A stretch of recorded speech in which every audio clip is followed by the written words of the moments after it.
The morning mist clung to the ancient stones of Thornfield Manor like ghostly fingers, reluctant to release their hold on the crumbling battlements that had witnessed 3 centuries of my family's rise and fall. I stood at the chapel window, watching autumn's final breath paint the Yorkshire moors in shades of amber and rust, knowing that within hours, my life would change forever.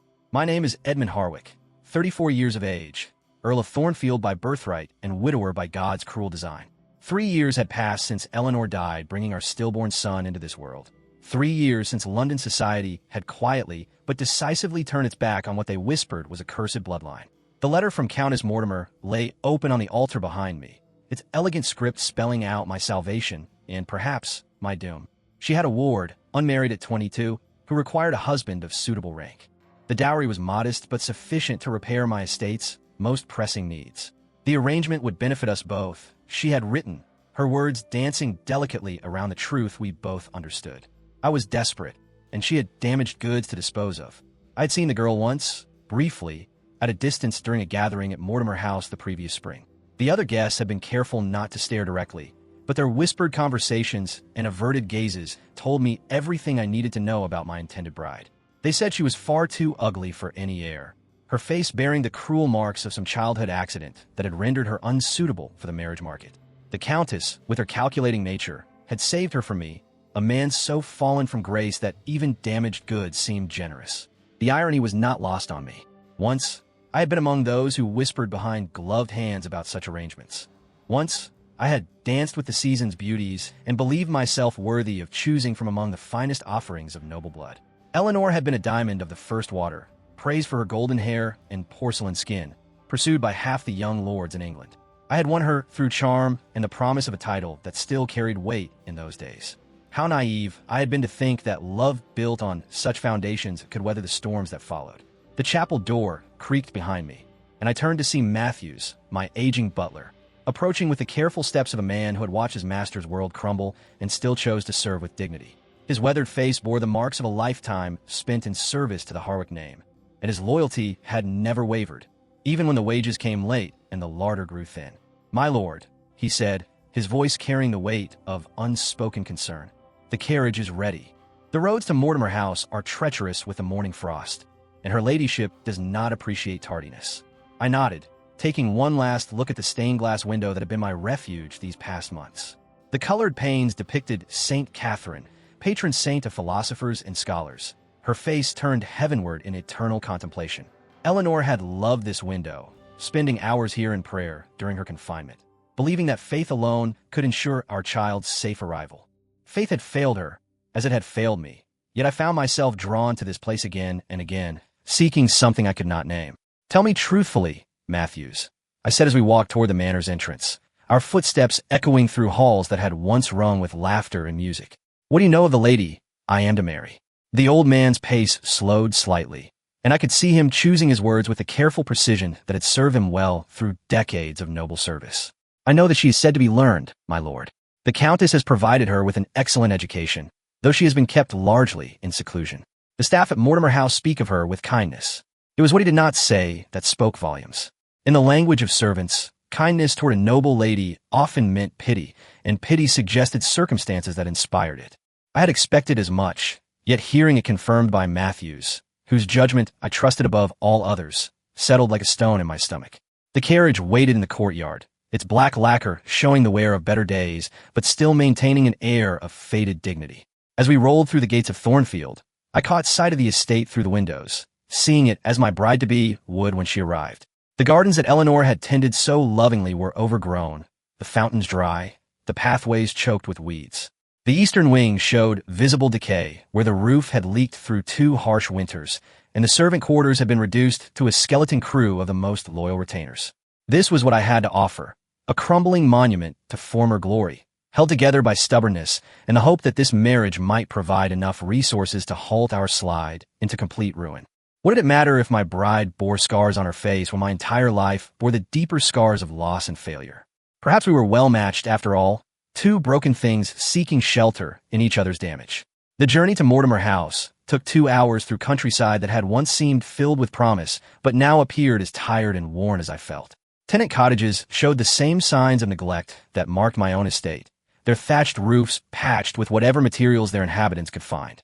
The common folk still touched their caps when my carriage passed, but their gestures held more habit than respect. They knew, as did everyone in Yorkshire, that the Harwick name carried little weight beyond the boundaries of our diminished holdings. As we approached the imposing gates of Mortimer House, I found myself wondering about the woman who would soon bear my name. What thoughts occupied her mind as she prepared for this meeting? Did she harbor the same mixture of resignation and desperate hope that churned in my chest? Had she, too, lain awake these past nights imagining what their life might hold together? The Countess had been careful to reveal little beyond the basic facts of the arrangement. Her ward was well-born, educated, and grateful for the opportunity to marry above her circumstances. The dowry would be paid upon the signing of the marriage contract, with the ceremony to follow within the month. All very proper, all very businesslike, as if we were negotiating the sale of livestock rather than the joining of two human souls in holy matrimony. Mortimer House rose before us like a fortress of respectability, its pristine limestone facade and perfectly maintained gardens a stark contrast to my own crumbling estate. Every window gleamed, every hedge was trimmed to mathematical precision, and the gravel drive showed not a single weed. The Countess ruled her domain with an iron will that extended to every blade of grass and servant's uniform. As our carriage drew to a halt, I could see footmen already moving to attend us, their movements choreographed with military precision. The great doors opened before I could even approach them, revealing the Countess herself standing in a marble foyer like a general greeting a foreign dignitary. Margaret Mortimer was a woman of 60 years who had perfected the art of appearing ageless through sheer force of will.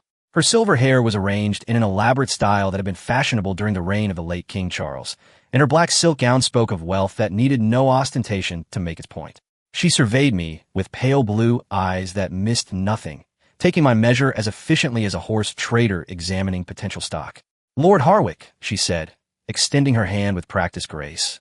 "How delightful to see you looking so well. The Yorkshire air clearly agrees with you."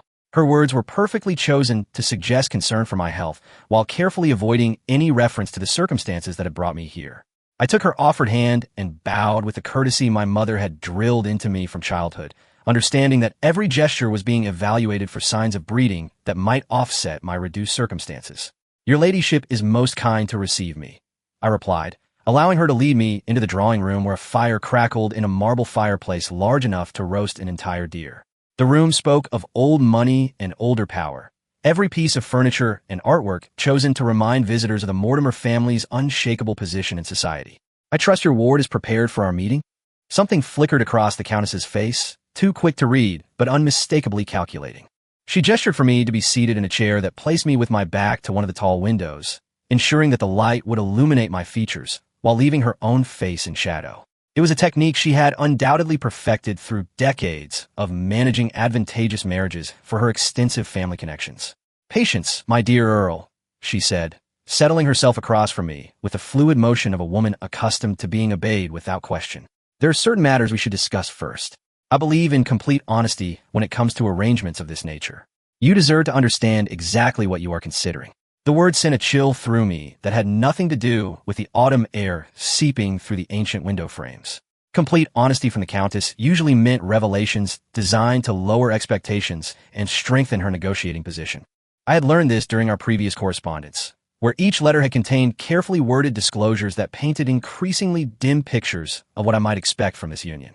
"I am listening," I said, keeping my voice steady despite the growing certainty that whatever she was about to reveal would be worse than I had imagined. She reached for a delicate porcelain teacup that sat ready on the table beside her chair, taking a deliberate sip before speaking. The gesture was designed to demonstrate her complete control over the pace of our conversation, a reminder that I was here as a supplicant rather than an equal party to negotiations. "My ward, Isabel Fairweather, is indeed 22 years of age and comes from excellent bloodlines on both sides of her family," she began, each word chosen with surgical precision. "Her father was a younger son of Lord Fairweather of Kent, and her mother was connected to the Pemberton family through her grandmother's line. She has been educated far beyond what most would consider necessary for a woman of her station, speaking French and Italian fluently, and possessing knowledge of literature and philosophy that would challenge many university men." She paused here, allowing me to absorb this information while wondering what terrible revelation would follow such glowing praise. In my experience, the higher someone was lifted in the beginning of such conversations, the farther they had to fall when the truth was finally revealed. However, the Countess continued, and there it was, the word I had been dreading. There was an incident in her childhood that has left her marked. A fire at her family's estate when she was 7 years old. She was trapped in the nursery wing and suffered burns to her face and neck before the servants could reach her. The physical damage has healed as well as could be expected, but the scarring is significant. I found myself leaning forward despite my efforts to appear unmoved by this revelation. The way she spoke of it, with clinical detachment, made it clear that Isabel's scars were considered her defining characteristic rather than merely one aspect of her person. I thought of my own scars, invisible but no less real, carved into my soul by loss and failure rather than flame. I see, I said, though I did not see it all. What constituted significant scarring in the Countess's estimation? Were we speaking of minor marks that had simply made her unmarriageable in a world that prized female beauty above all else? Or were her injuries so severe that they inspired revulsion in those who looked upon her? She is aware of her limitations, the Countess went on, apparently taking my silence as encouragement to continue. She harbors no romantic illusions about marriage and understands that this arrangement is based on practical considerations rather than sentiment. In that regard, I believe you will find her a sensible partner who will not burden you with unrealistic expectations. The casual cruelty of these words struck me like a physical blow. To speak of a young woman as if she were damaged goods to be disposed of efficiently, to suggest that she should be grateful for any man willing to overlook her defects, revealed a hardness that I had not fully appreciated even in someone of the Countess's reputation. What had this poor creature endured, living under the care of a woman who viewed her as little more than a problem to be solved? When might I meet Miss Fairweather? I asked, surprised by the steadiness of my own voice when my thoughts were churning with questions and an unexpected surge of protective anger on behalf of a woman I had never properly seen. She will join us for dinner this evening, the Countess replied, rising from her chair with a fluid grace that spoke of years of dancing instruction and social training. I thought it best to prepare you beforehand so that your first reaction would not disappoint her. She has learned to read faces quite well, as you might imagine, and can detect pity or revulsion with uncomfortable accuracy. As I was shown to my guest quarters to prepare for the evening, I found myself wondering what kind of strength it must have taken for Isabel Fairweather to survive not just the physical trauma of fire, but the years of social rejection and casual cruelty that had followed. The Countess spoke of her as if she were an object to be managed, but something in the way she had mentioned the girl's intelligence and education suggested depths that went far beyond the superficial damage that had made her unmarriageable in conventional terms. Standing at the window of my assigned room, looking out over gardens that would soon host our first formal meeting, I realized that my own expectations were shifting in ways I had not anticipated. Perhaps we were indeed well-matched, two souls bearing the marks of tragedies that had reshaped our lives and limited our choices. The question was whether we might find in each other something beyond mere convenience, some spark of understanding that could grow into something resembling happiness. The dinner bell echoed through Mortimer House with the solemnity of a church bell calling the faithful to prayer, and I found myself adjusting my cravat for the third time as I made my way down the grand staircase. The evening light streaming through the tall windows had taken on that golden quality peculiar to late autumn, casting long shadows that seemed to dance with my nervous energy. I had attended countless formal dinners in my 34 years, had conversed with royalty, and charmed the wives of powerful men, yet I could not remember feeling such a mixture of anticipation and dread as I approached the dining room doors. The Countess awaited me in the drawing room, resplendent in midnight blue silk that complemented her silver hair and made her pale eyes appear almost luminous in the firelight. She acknowledged my arrival with a practiced smile that revealed nothing of her thoughts while conveying perfect satisfaction with my appearance. I had chosen my finest remaining evening wear, a black coat of excellent cut that had been tailored during my more prosperous days, and I was grateful that Matthews had managed to restore its appearance to something approaching its former elegance. "Lord Harwick," she said, rising from her chair with fluid grace, "you look every inch the nobleman this evening. I do hope you will make Miss Fairweather feel at ease. She tends toward nervousness in social situations, as you might understand." Before I could respond, the drawing room doors opened to admit a figure that stopped my breath in my throat. The woman who entered moved with careful, measured steps that spoke of years spent navigating social situations where every gesture was scrutinized and judged. She wore a gown of deep forest green that had been chosen, I realized immediately, to draw attention away from her face and toward the elegant lines of her figure. Her dark hair was arranged in an elaborate style that partially obscured the left side of her face, and she kept her chin tilted at an angle that suggested both defiance and practiced concealment. But it was her eyes that captured my attention completely. They were the most remarkable shade of amber I had ever seen, flecked with gold and green like autumn leaves caught in sunlight, and they held an intelligence so sharp and immediate that I felt as if she were reading my soul in the space of a heartbeat. When those eyes met mine across the room, I saw in them a lifetime of bracing for disappointment, for the inevitable moment when another person would look upon her and find her wanting. The Countess performed the introductions with the efficiency of a military commander, her words flowing over us like water while I struggled to remember the proper responses. I bowed deeply, perhaps more deeply than strict protocol required, and was rewarded with a flash of surprise in those extraordinary eyes before Isabel Fairweather offered me a curtsy that was perfection itself despite the slight tremor in her gloved hands. "Miss Fairweather," I managed to say, and was pleased that my voice carried no trace of the turmoil her presence had created within me. "I am honored to make your acquaintance." "The honor is mine, my lord," she replied, and her voice was like music, low and melodious with the careful diction of someone who had learned that every word would be weighed and measured by those who heard it. "I trust your journey from Thornfield was pleasant despite the autumn weather." As we moved into the dining room, I found myself studying her profile in the candlelight, trying to understand what the Countess had meant by significant scarring. The left side of her face, which she had kept turned away during our introduction, showed the telltale marks of old burns, the skin drawn tight in places and bearing the mottled appearance of flesh that had been damaged and healed. Yet rather than inspiring the revulsion that society might have expected, these marks seemed to me like battle scars worn by a warrior who had survived a terrible ordeal and emerged stronger for it. The dinner proceeded with the kind of stilted conversation that characterized most formal occasions where important business was being conducted beneath a veneer of social pleasantry. The Countess dominated the early part of the meal with observations about the weather, inquiries about mutual acquaintances, and carefully neutral comments about political developments in London. I found myself watching Isabel as she navigated these conversational shoals with practiced skill, contributing just enough to avoid seeming sullen while never drawing undue attention to herself. It was when the Countess excused herself briefly to attend to some household matter that the real conversation finally began. Left alone with Isabel for the first time, I found myself at a loss for words until she spoke first, her voice carrying a note of dry humor that caught me completely off guard. "You may look directly at me, my lord," she said, turning so that the full extent of her scars was visible in the candlelight. "I find it less wearying than pretending not to notice where your attention keeps drifting. The fire happened 15 years ago, and I have had considerable time to adjust to the results." The directness of her statement, delivered without self-pity or false bravado, struck me as the most honest words I had heard in months.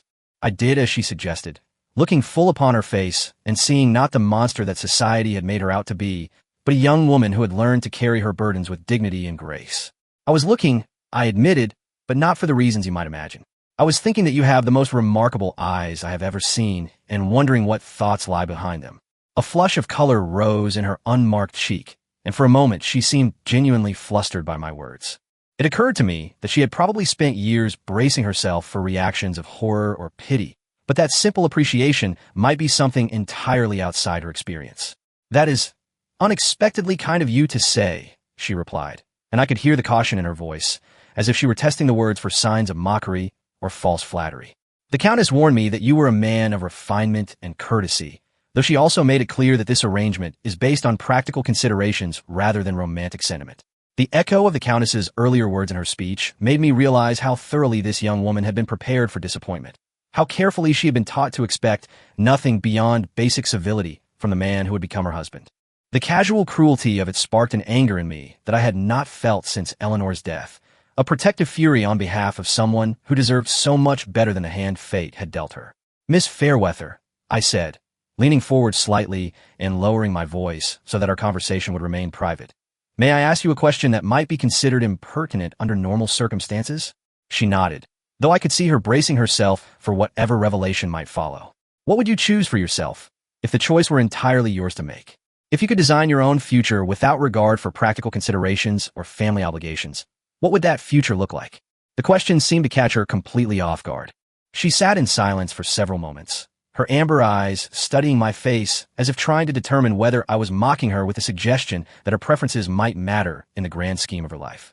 "I would want," she said finally, her voice barely above a whisper, "to be seen as more than the sum of my scars. I want to matter to someone, to be valued for my thoughts and my heart rather than merely tolerated for my bloodlines and my dowry. I would want to wake each morning with purpose rather than merely another day to endure. Her words hung in the air between us like a prayer, and I realized that she had just revealed something precious and vulnerable, something that she had probably never dared speak aloud before. In that moment, I made a decision that would have surprised the man I had been that morning, a choice that seemed to rise from some deep part of myself that I had thought died with Eleanor. What do you think about the power of truly being seen by another person? I would love to hear your thoughts in the comments about moments when someone looked beyond the surface and saw who you really were. Then perhaps, I said, my voice carrying a conviction that surprised even me, we might find in each other exactly what we have been seeking, though neither of us dared hope to find it in an arrangement such as this. The return of the Countess prevented Isabel from responding, but I caught the flash of something in her eyes that might have been hope before she carefully composed her features into the mask of polite attention that she wore like armor against the world's expectations. The remainder of the dinner passed in a haze of conventional conversation, but I found myself acutely aware of every glance she cast in my direction, every subtle shift in her posture when the talk turned to subjects that engaged her interest.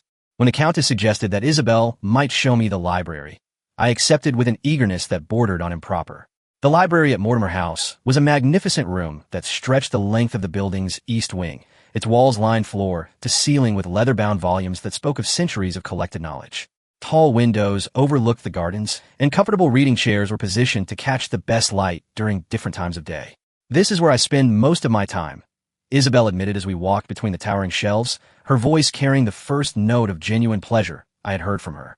"The Countess considers my reading habits somewhat excessive, but she has never forbidden me access to any of these volumes. I have read everything from Chaucer to contemporary philosophy, though I suspect she believes most of it is wasted on someone in my position." I paused beside a shelf dedicated to Italian poetry, noting the worn spines that indicated frequent reading. "Dante," I observed, running my finger along the binding of the Inferno. A challenging choice for someone the Countess considers excessively scholarly. "You know Dante?" she asked, turning to face me fully for the first time since we had entered the library. The surprise in her voice was unmistakable, as if she had not expected to find literary knowledge in someone she had been told was marrying her purely for practical reasons. "I spent 2 years studying in Florence before my father's death called me back to manage the estate," I replied, pulling the volume from the shelf and opening it to a passage I had memorized years ago. "Nel mezzo del cammin di nostra vita, mi ritrovai per una selva oscura, che la diritta via era smarrita."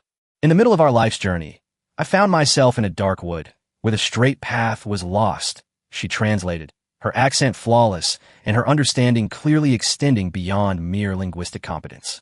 An apt metaphor for both our circumstances, perhaps. The observation was so perceptive, delivered with such quiet intelligence, that I felt something shift inside my chest like a key turning in a long-locked door. Here was the mind I had glimpsed behind those remarkable eyes, sharp and well-educated and capable of insights that would have impressed university professors. Yet she had been taught to consider herself fortunate if any man would overlook her scars long enough to accept her dowry. "Tell me," I said, replacing the book and turning to give her my full attention, "what do you make of Beatrice? Dante's Guide Through Paradise?" Her eyes lit up with genuine enthusiasm, and for several minutes she forgot to position herself to hide her scars as she launched into an analysis of Dante's idealization of feminine wisdom that demonstrated not only thorough knowledge of the text, but original thinking that challenged conventional interpretations. I found myself drawn into the kind of intellectual discourse I had not enjoyed since my university days, matching her insights with my own and discovering that her mind was every bit as engaging as her physical presence. "You disagree with the traditional view that Beatrice represents divine love?" I asked, genuinely curious about her unconventional interpretation. "I think Dante was exploring something more complex than simple allegory," she replied, then paused and looked away, as if suddenly remembering her place. "But perhaps such discussions are inappropriate for someone in my position. The Countess often reminds me that excessive learning in women tends to make men uncomfortable." "The Countess," I said with more heat than I had intended, "is a woman who mistakes conformity for wisdom and mistakes cruelty for practical sense. Your mind is extraordinary, Miss Fairweather, and any man who would be threatened by your intelligence would not be worthy of your consideration." She stared at me in obvious shock, and I realized that I had just contradicted everything she had been told about her place in the world and her prospects for happiness. The silence stretched between us until she spoke, her voice barely above a whisper. "Do you mean that? Or are you simply being kind because you pity my circumstances?" "I mean it with every fiber of my being," I replied, stepping closer and noting how she did not retreat despite the intensity of my words. I've spent 3 years in the company of people who mistake surface appearances for true worth, who value prettiness over character and wealth over wisdom. You possess qualities that are infinitely more valuable than conventional beauty, and I would consider myself fortunate beyond measure to have such a woman as my partner in life. The tears that gathered in her eyes caught the lamplight like diamonds, and I realized that she had probably never heard such word from anyone, certainly not from a man who was supposed to marry her. The cruel efficiency with which society had dismissed her potential for happiness suddenly seemed not just unfortunate, but monstrous. I do not know how to respond to such kindness, she said, her voice trembling slightly. I had prepared myself for courtesy, perhaps even tolerance, but I had not dared hope for understanding. Then perhaps we might both dare to hope for something more than either of us expected when we woke this morning, I suggested, and was rewarded with a smile that transformed her entire face, making her scars seem like merely another aspect of features that were becoming beautiful to me in ways that had nothing to do with conventional standards. We spent another hour in the library, our conversation ranging from literature to philosophy to her observations about estate management gleaned from years of watching the Countess run her vast holdings. I discovered that she had opinions about crop rotation, insights into the treatment of tenants, and knowledge of household economics that would make her an invaluable partner in restoring Thornfield to its former prosperity. When we finally returned to the drawing room, the Countess took one look at our faces and smiled with the satisfaction of a woman whose carefully laid plans were proceeding exactly as she had intended. She could not have known, however, that her plans had been transformed by the unexpected discovery of genuine compatibility between two people she had viewed merely as convenient solutions to practical problems. "I trust you found the library edifying, Lord Harwick?" she asked, her tone suggesting that she knew perfectly well what had transpired during our absence. "Indeed," I replied, meeting Isabel's gaze across the room and seeing my own growing certainty reflected in her remarkable eyes. "I found it most illuminating in ways I had not anticipated. The marriage contracts were signed that evening, but they had become something entirely different from the business transaction we had all expected when the day began. As I prepared to return to Thornfield, I realized that I was no longer a desperate man accepting damaged goods, but a fortunate soul who had stumbled upon a treasure that society had been too blind to recognize. Standing in the courtyard as my carriage was prepared, I took Isabel's gloved hand in mine and brought it to my lips with a reverence that had nothing to do with social convention and everything to do with the profound respect she had earned through her intelligence, courage, and dignity. "Until we meet again," I said, and the words carried the weight of a promise that extended far beyond mere politeness. "Until then," she replied, and in her voice I heard an echo of my own transformed expectations, a shared understanding that what had begun as an arrangement of convenience might become something neither of us had dared imagine possible. If you found yourself moved by this unexpected connection between two souls who discovered each other in the most unlikely circumstances, I would love for you to subscribe to hear more stories about love that transcend society's shallow judgments. The weeks that followed passed in a blur of preparation and anticipation that I had never expected to feel again. Letters traveled between Thornfield and Mortimer House with increasing frequency, each exchange revealing new facets of the remarkable woman who would soon become my wife. Isabel wrote with the same intelligence and insight she had displayed in person, sharing observations about everything from the changing season to her thoughts on agricultural improvements that might benefit my struggling estate. Her letters became the bright points in days that had previously been marked only by the steady progression of repairs made possible by her dowry. Matthews observed the transformation in my demeanor with the quiet satisfaction of a man who had served my family long enough to remember happier times. He had witnessed my descent into bitterness following Eleanor's death, had watched me become a shadow of the man I had once been, and now he saw something returning to life that he had feared was lost forever. "You seem more yourself lately, my lord," he commented one morning as we reviewed the estate ledgers, noting the way I smiled while reading Isabel's latest correspondence. "If I may say so, the prospect of marriage appears to agree with you in ways I had not anticipated." "She is not what I expected, Matthews," I admitted, setting aside the letter that had described her plans for organizing the household staff and implementing new systems of record-keeping that would prevent the kind of financial difficulties that had nearly destroyed Thornfield. "Society has done her a grave disservice in dismissing her worth so completely. The best marriages often begin that way, my lord," he replied with the wisdom of a man who had witnessed 4 generations of Harwick unions. "When two people discover they complement each other in unexpected ways, they build something stronger than mere attraction or convenience ever could."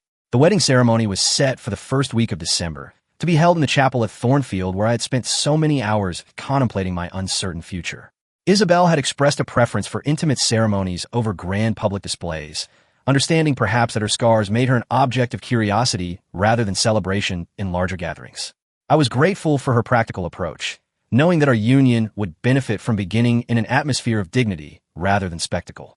2 days before the ceremony, disaster nearly struck in the form of Lord Pemberton, a connection of Isabel's mother's family who had heard of the impending marriage and traveled from London with the express purpose of preventing what he termed a tragic waste of noble blood.